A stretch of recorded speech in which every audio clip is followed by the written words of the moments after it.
शुक्लाम्बरधरं विष्णुं शशिवर्णं चतुर्भुजं प्रसन्नवदनं ध्यायेत् सर्वविघ्नोपशान्तये। व्यासं वसिष्ठनप्तारं शक्तिः पौत्रमकल्मषम् पराशरात्मजं वन्दे शुकतातं तपोनिधिं। व्यासाय विष्णुरूपाय व्यासरूपाय विष्णवे नमो वै ब्रह्मनिधये वासिष्ठाय नमो नमः। अविकाराय शुद्धाय नित्याय परमात्मने सदैकरूपरूपाय विष्णवे सर्वजिष्णवे यस्य स्मरणमात्रेण जन्मसंसारबन्धनात् विमुच्यते। नमस्तस्मै विष्णवे प्रभविष्णवे। ॐ नमो विष्णवे प्रभविष्णवे। श्रीवैशम्पायन उवाच श्रुत्वा धर्मान् शेषेण पावनानि च सर्वशः युधिष्ठिरः शान्तनवं पुनरेवाभ्यभाषत। युधिष्ठिर उवाच किमेकं दैवतं लोके किं वाप्येकं परायणं स्तुवन्तः कं कमर्चन्तः प्राप्नुयुर्मानवः शुभम्। ओ धर्म सर्वधर्माणां भवतः परमो मतः किं जपन्मुच्यते जन्तुर्जन्म संसारबन्धनात्। श्रीभीष्म उवाच जगत्प्रभुं देवदेव मननन्तं पुरुषोत्तमं स्तुवन्नाम सहस्रेण पुरुषः सततोत्थितः तमेव चार्चयन् नित्यं भक्त्या पुरुषमव्ययम् ध्यायन् स्तुवन् नमस्यन् च यजमानस्तमेव च। अनादिनिधनं विष्णुं सर्वलोकमहेश्वरं लोकाध्यक्षं स्तुवन् नित्यं सर्वदुःखातिगो भवेत्। ब्रह्मण्यं सर्वधर्मज्ञं लोकानां कीर्तिवर्धनं लोकनाथं महद्भूतं सर्वभूतभवोद्भवम् एष मे सर्वधर्माणां धर्मोऽधिकतमो मतः। यद्भक्त्या पुण्डरीकाक्षं स्तवैरर्चेन्नरः सदा परमं यो महत्तेजः परमं यो महत्तपः परमं यो महद्ब्रह्म परमं यः परायणम् पवित्राणां पवित्रं यो मङ्गलानां च मङ्गलम् दैवतं देवतानां च भूतानां यो व्ययः पिता यतः सर्वाणि भूतानि भवन्त्यादियुगागमे यस्मिंश्च प्रलयं यान्ति पुनरेव युगक्षये तस्य लोकप्रधानस्य जगन्नाथस्य भूपते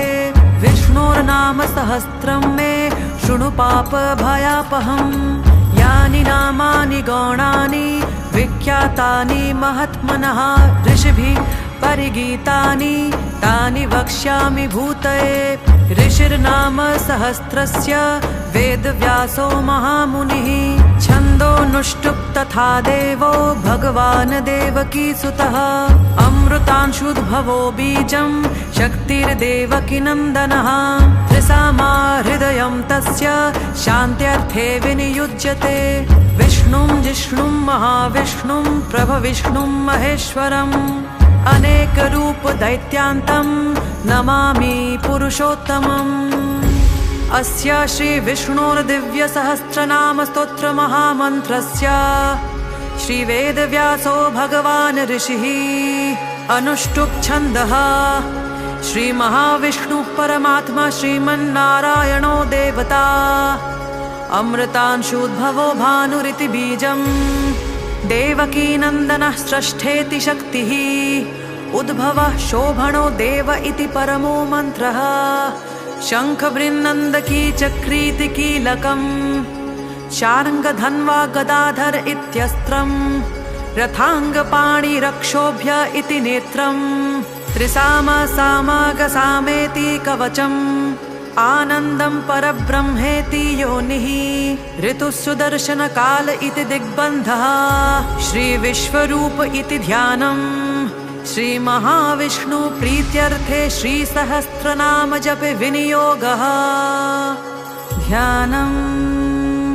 श्रीरोदन्वत्प्रदेशे शुचिमणिविलसत्सैकते मौक्तिकानां मालाक्लप्तासनस्थ स्फटिकमणिनिभैर्मौक्तिकैर्मण्डिताङ्गः शुभ्रैरभ्रैरदभ्रैरुपरि विरचितै मुक्तपीयूषवर्षैः आनन्दीनः पुनीयादरिनलिनगदशङ्खपाणिर्मुकुन्दः भुः पादौ यस्य नाभिर्वियदसुरनिलश्चन्द्रसूर्यो च नेत्रे कर्णावाशाः शिरोधोर्मुखमपि दहनो यस्य वास्तेयमब्धिः अन्तस्थं यस्य विश्वं सुरनरखगो भोगी गन्धर्वदैत्यैः चित्रं रम्यते तं त्रिभुवन वपुषं विष्णुमीशं नमामि। ॐ नमो भगवते वासुदेवाय। शान्ताकारं भुजगशयनं पद्मनाभं सुरेशं विश्वधारं गगनसदृशं मेघवर्णं शुभांगं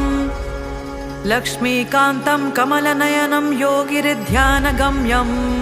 वन्दे विष्णुं भवभयहरं सर्वलोकैकनाथं मेघश्यामं पीतकोशेयवासं श्रीवत्साङ्कं कौस्तुभोग्धासिताङ्गं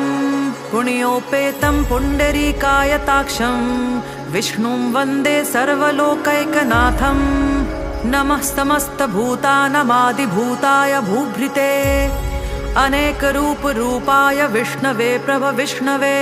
सशङ्खचक्रं सकिरीटकुण्डलं सपीतवस्त्रं सरसीरुहेक्षणं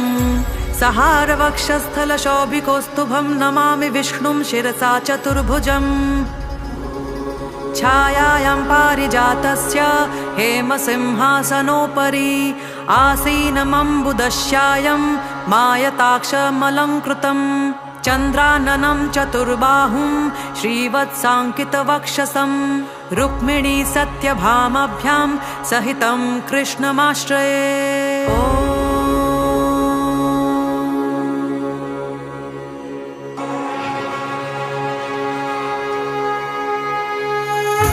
विश्वं विष्णुर्वषट्कारो भूतभव्यभवत्प्रभुः भूतकृद्भूतभृद्भावो भूतात्मा भूतभावनः भूतात्मा परमात्मा च मुक्तानं परमागतिः अव्ययः पुरुषः साक्षी क्षेत्रज्ञोऽक्षर एव च योगविदां नेता प्रधानपुरुषेश्वरः नारसिंह वपुः श्रीमान् केशवः पुरुषोत्तमः सर्वशर्वः शिवः स्थाणुः भूतादिर्निधिरव्ययः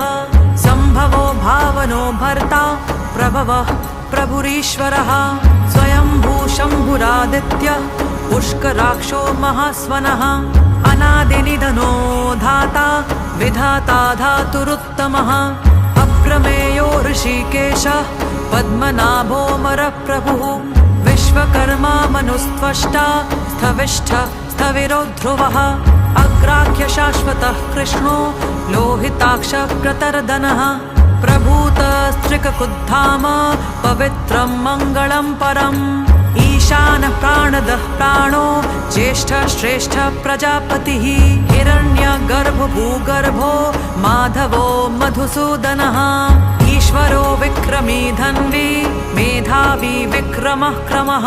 अनुत्तमो दुराधर्षः कृतज्ञः कृतिरात्मवान् सुरेशः शरणं शर्मः विश्वरेताः प्रजाभवः अहः संवत्सरो व्याळः प्रत्ययः सर्वदर्शनः अजः सर्वेश्वरः सिद्धः सिद्धि सर्वादिरच्युतः वृषाकवीरमेयात्मा सर्वयोगविनिश्रितः वसुर्वसुमना सत्य समात्मा संमितः समः अमोघः पुण्डरीकाक्षो वृषकर्मा वृषाकृतिः रुद्रो बहुशिरा बभ्रूत् विश्वयोनिशुचिश्रवः अमृतः शाश्वतस्थाणुर्वरारोहो महात्तपः सर्वगः सर्वविद्भानुः विश्वक्सेनो जनार्दनः वेदो वेदविदव्यङ्गो वेदाङ्गो वेदवित्कविः लोकाध्यक्षसुराध्यक्षो धर्माध्यक्षः कृतः चतुरात्मा चतुर्व्यूहश्चतुर्दंष्ट्रश्चतुर्भुजः राजिष्णुर्भोजनं भोक्ता सहिष्णुर्जगदात्तिजः अनघो विजयो जेता विश्वयोनिः पुनर्वसुः उपेन्द्रो वामनः प्रांशु अमोघ शुचिरुर्जितः अतीन्द्रसङ्ग्रहः सर्गो धृतात्मा नियमो यमः वेद्यो वैद्य सदा योगी वीरः माधवो मधुः अतीन्द्रियो महामायो महोत्साहो महाबलः महाबुद्धिर्महावीर्यो महाशक्तिर्महाद्युतिः अनिर्देश्य वपुः श्रीमान् अमेयात्मा महादृढत महेश्वासो महीभर्ता श्रीनिवासः सतां गतिः अनिरुद्धः सुरानन्दो गोविन्दो गोविदाम्पतिः मरीचिर्दमनो हंसः सुपर्णो भुजगोत्तमः हिरण्यनाभस्तुतपः पद्मनाभः प्रजापतिः अमृत्युः सर्वदृक्सिंहः सन्धाता सन्धिमान् स्थिरः अजो दुर्मर्षणः शास्ता विश्रुतात्मा सुरारिहा गुरुर्गुरुतमो धाम सत्यः सत्यपराक्रमः निमिषो निमिषस्त्रग्वी वाचस्पतिरुदारथिः अग्रणीर्ग्रामणी श्रीमान् न्यायो नेता समीरणः सहस्रमूर्धा विश्वात्मा सहस्राक्षसहस्रपात् आवर्तनो निवृत्तात्मा संवृतः सम्प्रमर्दनः अहः संवर्तको वह्निर् अनिलो धरणीधरः सुप्रसाद प्रसन्नात्मा विश्वसृद्विश्वभुग्विभुः सत्कर्ता सत्कृत साधु जन्नुर्नारायणो नरः असंख्येयो प्रमेयात्मा विशिष्ट शिष्ट कृच्छुचिः सिद्धार्थ सिद्ध संकल्प सिद्धिद सिद्धि साधनः वृषाहि वृषभो विष्णु वृषपर्वा वृषोदरः वर्धनो वर्धमानश्च विविक्तः श्रुतिसागरः सुभुजो दुर्धरो वाग्मी महेन्द्रो वसुदो वसुः नैकरूपो बृहद्रूपः शिपिविष्टः प्रकाशनः ओजस्तेजो धृतिधरः प्रकाशात्मा प्रतापनः रुद्धस्पष्टाक्षरो मन्त्रः चन्द्रांशुर्भास्करद्युतिः अमृतांशुद्भवो भानुः शशबिन्दुः सुरेश्वरः औषधं जगतस्तेतुः सत्यधर्मपराक्रमः भूतभव्यभवन्नाथ पवनः पावनो नलः कामः कामकृत्कान्तः कामः कामप्रदः प्रभुः युगादिकृद्युगावर्तो नैकमायो महाशनः अदृश्यो व्यक्तरूपश्च सहस्रजिदनन्तजित् इष्टो विशिष्टशिष्टेष्टः शिखण्डी नहुषो वृषः क्रोधः क्रोधकृत्कर्ता विश्वबाहुर्महीधरः अच्युतः प्रथितः प्राणः प्राणदो वासवानुजः अपान्निधिरधिष्ठानः मप्रमत्तः प्रतिष्ठितः स्कन्दस्कन्दधरो धूर्यो वरदो वायुवाहनः वासुदेवो बृहद्भानु रादिदेवः पुरन्दरः अशोकस्तारणस्तारः शूरः शौरिर्जनेश्वरः अनुकूलः शतावर्त पद्मी पद्मनिभीक्षणः पद्मनाभोर्विन्दाक्ष पद्मगर्भ शरीरभृत महर्धिर्ऋद्धवृद्धात्मा महाक्षो गरुडध्वजः अतुलः शरभो भीम समयज्ञो हविर्हरिः सर्वलक्षणलक्षण्यो लक्ष्मीवान् समितिञ्जयः विक्षरो रोहितो मार्गो हेतुर्दामोदरः सः महीधरो महाभागो वेगवानमिताशनः उद्भवः क्षोभणो देवः श्रीगर्भः परमेश्वरः करणं कारणं कर्ता विकर्ता गहनो गुहः व्यवसायो व्यवस्थानः संस्थानस्थानदो ध्रुवः परग्धिः परमस्पष्टः तुष्टः पुष्टः शुभेक्षणः रामो विरामो विरतो मार्गो नेयो नयो नयः वीरशक्तिमतां श्रेष्ठो धर्मो धर्मविदुत्तमः वैकुण्ठपुरुषः प्राणः प्राणदः प्रणमः पृथुः हिरण्यगर्भः शत्रुघ्नो व्याप्तो वायुर्धोक्षजः ऋतुः सुदर्शनः कालः परमेष्ठी परिग्रहः उग्रः संवत्सरो दक्षो विश्रामो विश्वदक्षिणः विस्तारस्थावरस्थाणुः प्रमाणं बीजमव्ययम् अर्थोऽनर्थो महाकोशो महाभोगो महाधनः अनिर्विण्णः स्थविष्ठो भूर्धर्मयूपो महामखः नक्षत्रनेमि नक्षत्री शमः शामः समीहनः यज्ञयुज्यो महेज्यश्च क्रतुस्तत्रं सताङ्गतिः सर्वदर्शी निवृत्तात्मा सर्वज्ञो ज्ञानमुत्तमम् सुव्रतः सुमुखः सूक्ष्म सुघोषः सुखदः सुहृतः मनोहरोजितः क्रोधो वीरबाहुर्विदारणः स्वापन स्ववशो व्यापी नैकात्मा नैककर्मकृतः वत्सरो वत्सलो वत्सी रत्नगर्भो धनेश्वरः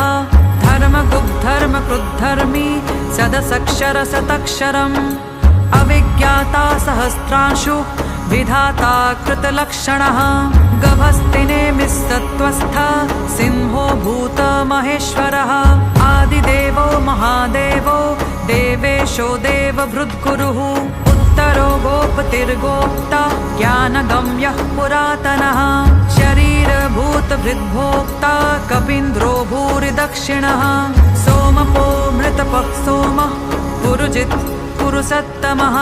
विनयो जयः सत्यसन्धो दाशार्हः सात्वतां पतिः जीवो विनयिता साक्षी मुकुन्दो मितविक्रमः अम्भो निधिरनन्तात्मा महोदधिशयोऽन्तकः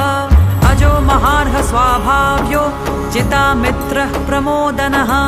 आनन्दो नन्दनो नन्दः सत्यधर्मा त्रिविक्रमः महर्षिः कपिलाचार्यः कृतज्ञो मेदिनीपतिः त्रिपदस्त्रिदशाध्यक्षो महाशृङ्गकृतान्तकृतः महावराहो गोविन्दः सुषेणः कनकाङ्गदी गुह्यो गभीरो गहनो गुप्तश्चक्रगदाधरः वेधास्वाङ्गोचितः कृष्णो दृढः सङ्कर्षणोच्युतः वरुणो वारुणो वृक्षः पुष्कराक्षो महामनः भगवान् भगहानन्दी वनमाली हलायुधः आदित्यो ज्योतिरादित्य सहिष्णुर्गतिसत्तमः सुधन्वा खण्डपरशुर्दारुणो द्रविणप्रदः दिविस्पृक्सर्वदृग्व्यासो वाचस्पतिरयो निजः त्रिसामा सामगः साम निर्वाणं भेषजं भिषक् सन्न्यासकृच्छमः शान्तो निष्ठा शान्तिपरायणम् शुभाङ्गः शान्तिदः स्रष्टा कुमुदः कुवलेशयः गोहितो गोपनिर्गोप्ता वृषभाक्षो वृषप्रियः अनिवर्ती निवृत्तात्मा संक्षेप्ताक्षेमकृच्छवः श्रीवत्सवक्ष श्रीवास श्रीपति श्रीमताम्बरः श्रीधः श्रीशः श्रीनिवास श्रीनिधि श्रीविभावनः श्रीधरः श्रीकरः श्रेयः श्रीमान् लोकत्रयाश्रयः स्वक्षस्वङ्गः शतानन्दो नन्दिर्ज्योतिर्गणेश्वरः विजितात्मा विधेयात्मा सत्कीर्तिश्चिन्न संशयः उदीर्णः सर्वतश्चक्षुरनीश शाश्वतस्थिरः भूषयो भूषणो भूतिर्विशोकशोकनाशनः अर्चिष्मानर्चितः कुम्भो विशुद्धात्मा विशोधनः अनिरुद्धो प्रतिरथः प्रद्युम्नो मितविक्रमः कालनेमिनिः शौरिः शूरः शूरजनेश्वरः त्रिलोकात्मा त्रिलोकेशः केशवः केशिः हरिः कामदेवः कामपालः कामी कान्तः कृतागमः अनिर्देश्य वपुर्विष्णु वीरोन्नन्तो धनञ्जयः ब्रह्मण्यो ब्रह्मकृत् ब्रह्मा ब्रह्मा ब्रह्मा विवर्धनः ब्रह्मविद् ब्राह्मणो ब्रह्मी ब्रह्मज्ञो ब्राह्मणप्रियः महाक्रमो महाकर्मा महातेजा महोरगः महाक्रतुर्महायज्वा महायज्ञो महाहविः स्तव्यस्तव प्रियः स्तोत्रं स्तुतस्तोतारणप्रियः पूर्णः पूरयिता पुण्यः पुण्यकीर्तिरनामयः मनोजवस्तीर्थकरो वसुरेता वसुप्रदः वसुप्रदो वासुदेवो वसुर्वसुमना हविः सद्गति सत्कृति सत्ता सद्भूति सत्परायणः शूरसेनो यदुश्रेष्ठ सन्निवासः सुयामुनः भूतावासो वासुदेव सर्वासुनिलयो नलः दर्पः दर्पदो दृप्तो दुर्धरोऽथापराजितः विश्वमूर्तिर्महामूर्ति दीप्तमूर्तिरमूर्तिमान् अनेकमूर्तिरव्यक्तः शतमूर्तिशताननः एकोनैकः सवक्कः किं यत्तत्पदमनुत्तमम् लोकबन्धुर्लोकनाथो माधवो भक्तवत्सलः सुवर्णवर्णो हेमाङ्गो वराङ्गश्चन्दनाङ्गदी वीरः विषमः शून्यो घृताशीरचलश्चलः अमानी मानदो मान्यो लोकस्वामी त्रिलोकधृत सुमेधा मेधजो धन्यः सत्यमेधाधराधरः तेजो वृषोद्युतिधरः सर्वशस्त्रभृतांवरः प्रग्रहो निग्रहो व्यग्रो नैकशृङ्गो गदाग्रजः चतुर्मूर्तिश्चतुर्बाहुश्चतुर्व्यूहश्चतुर्गतिः चतुरात्मा चतुर्भावश्चतुर्वेद विदेकपात् समावर्तो निवृत्तात्मा दुर्जयो दुरतिक्रमः दुर्लभो दुर्गमो दुर्गो दुरावासो दुरारिः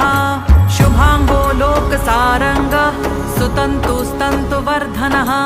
इन्द्रकर्मा महाकर्मा कृतकर्मा कृतागमः उद्भवः सुन्दरः सुन्दो रत्ननाभः सुलोचनः अर्को वाजसनिः शृङ्गी जयन्तः सर्वविजयी सुवर्णबिन्दुरक्षोभ्य सर्ववागीश्वरेश्वरः महाह्रदो महागर्तो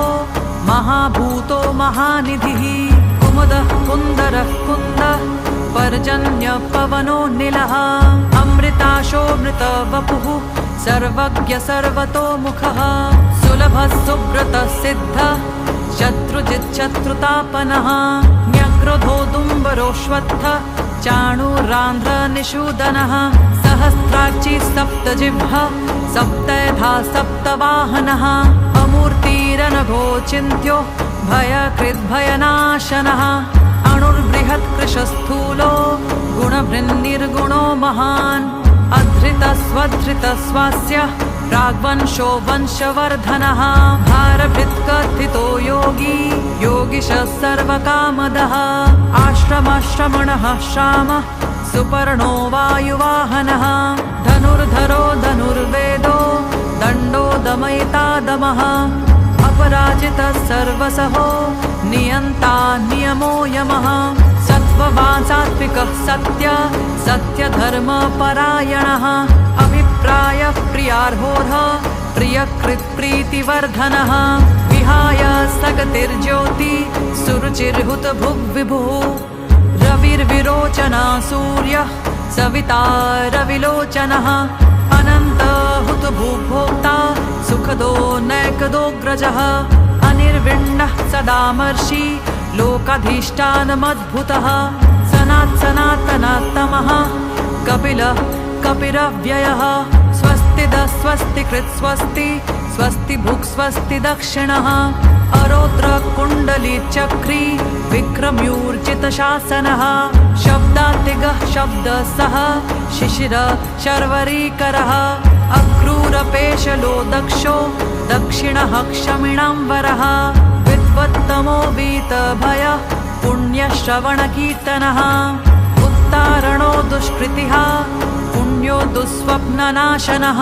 वीरः रक्षणः सन्तो जीवनः पर्यवस्थितः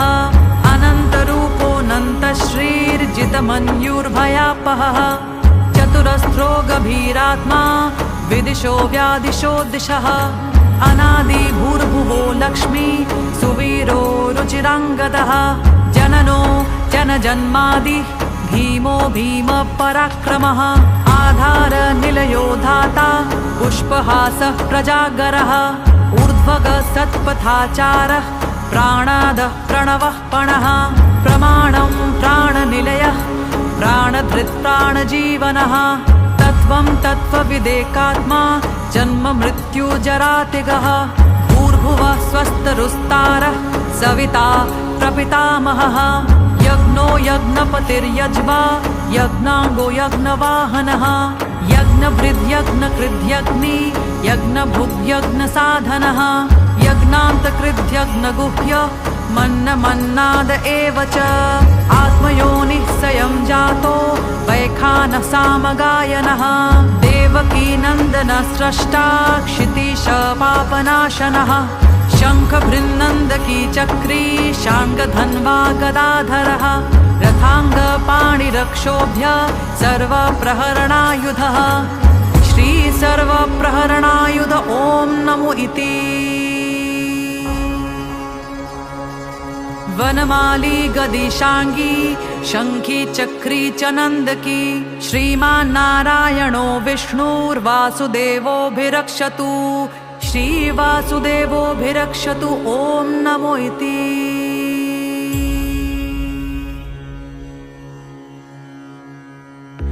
इतीदं कीर्तनीयस्य केशवस्य महात्मनः नाम्नां सहस्रं दिव्यानामशेषेण प्रकीर्तितं ययिदं शृणुयान् नित्यं यश्चापि परिकीर्तयेत् नाशुभं प्राप्नुयात् किञ्चित् सोमुत्रेह च मानवः वेदान्तगो ब्राह्मणः स्यात् क्षत्रियो विजयी भवेत् वैश्यो धनसमृद्धिः स्यात् क्षुद्रसुखमवाप्नुयात् धर्मार्थी प्राप्नुयात् धर्ममर्थार्थी चार्थमाप्नुयात् कामानवाप्नुयात् कामी प्रजार्थी चाप्नुयात् प्रजा भक्तिमान् यः सदोत्थाय शुचिस्तद्गतमानसः सहस्रं वासुदेवस्य नाम्नामेतत् प्रकीर्तयेत् यशः प्राप्नोति विपुलं ज्ञाति प्राधान्यमेव च अचलां श्रियमाप्नोति श्रेयः प्राप्नोत्यनुत्तमम् न भयं क्वचिदाप्नोति वीर्यं तेजश्च विन्दति भवत्यरोगो द्युतिमान् बलरूप गुणान्वितः रोगार्तो मुच्यते रोगात् बद्धो मुच्येत बन्धनात् भयान्मुच्येत भीतस्तु मुच्यतापन्न आपदः दुर्गाण्य तितरत्याशु पुरुषः पुरुषोत्तमम् स्तुवन्नाम सहस्रेण नित्यं भक्ति समन्वितः वासुदेवाश्रयो मर्त्यो वासुदेवपरायणः सर्वपापविशुद्धात्मा याति ब्रह्म सनातनम् न वासुदेवभक्तानामशुभं विद्यते क्वचित् जन्म मृत्यु जरा व्याधि भयं नैवोपजायते इमं स्तवमधीयानः श्रद्धभक्ति समन्वितः युज्येतात्मसुखक्षान्ति श्रीधृति स्मृतिकीर्तिभिः न क्रोधो न च मात्सर्यं न लोभो नाशुभा मतिः भवन्ति कृतपुण्यानां भक्तानां पुरुषोत्तमे द्योतचन्द्रार्कनक्षत्रात् दिशो भूर्महो दधिः वासुदेवस्य वीर्येण विधृतानि महात्मनः ससुरासुरगन्धर्वं सयक्षोरगराक्षसं जगद्वशे वर्ततेदं कृष्णस्य सचराचरम् इन्द्रियाणि मनोबुद्धि सत्त्वं तेजो बलं धृतिः वासुदेवात्मकान्याहुः क्षेत्रं क्षेत्रज्ञ एव च सर्वागमानमाचारः प्रथमं परिकल्पितः आचार प्रथमो धर्मो धर्मस्य प्रभुरच्युतः ऋषयः पितरो देवा महाभूतानि धातवः जङ्गमं चेदं जगन्नारायणोद्भवम् योगो ज्ञानं तथा साङ्ख्यं विद्या शिल्पादिकर्म च वेदः शास्त्राणि विज्ञानमेतत् सर्वं जनार्दनात् एको विष्णुर्महद्भूतं पृथग्भूतान्यनेकशः त्रीन् लोकान् व्याप्य भूतात्मा भुङ्क्ते विश्वभुगव्ययः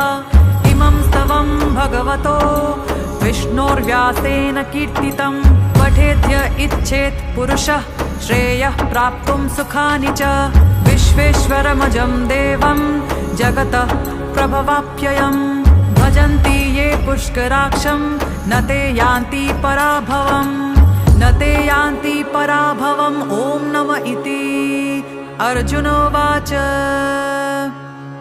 पद्मपत्र विशालाक्ष पद्मनाभ सुरोत्तम भक्तानामनुरक्तानां त्राता भव जनार्दन। श्रीभगवानुवाच यो मां नाम सहस्रेण स्तोतुमिच्छति पाण्डव सोऽहमेकेन श्लोकेन स्तुत एव न संशयः। स्तुत एव न संशय ॐ नमो इति। व्यास उवाच वासनाद्वासुदेवस्य वासितं ते जगत्त्रयं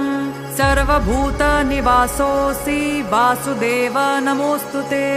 श्रीवासुदेव नमोऽस्तुत ॐ नमो इति। पार्वत्युवाच केनोपायेन लघुना विष्णोर्नाम सहस्रकं पठ्यते पण्डितैर्नित्यं श्रोतुमिच्छाम्यहं प्रभो। ईश्वर उवाच श्रीराम राम रामेति रमे रामे मनोरमे सहस्रनाम तत्तुल्यं राम नाम वरानने। श्रीराम राम रामेति रमे रामे मनोरमे सहस्रनाम तत्तुल्यं राम नाम वरानने। श्रीराम राम रामेति रमे रामे मनोरमे सहस्रनाम तत्तुल्यं राम नाम वरानने। श्रीराम नाम वरानन ॐ नम इति। ब्रह्मोवाच नमोऽस्त्वनन्ताय सहस्रमूर्तये सहस्रपादाक्षिशिरोरुबाहवे सहस्रनाम्ने पुरुषाय शाश्वते सहस्रकोटियुगधारिणे नमः। सहस्रकोटियुगधारिण ॐ नम इति। संजय उवाच यत्र योगेश्वर कृष्णो यत्र पार्थो धनुर्धरः तत्र श्रीर्विजयो भूतिर्ध्रुवा नीतिर्मतिर्मम। श्रीभगवानुवाच अनन्याश्चिन्तयन्तो मां ये जनाः पर्युपासते तेषां नित्यभियुक्तानां योगक्षेमं वहाम्यहम्। परित्राणाय साधूनां विनाशाय च दुष्कृतां धर्मसंस्थापनार्थाय सम्भवामि युगे युगे।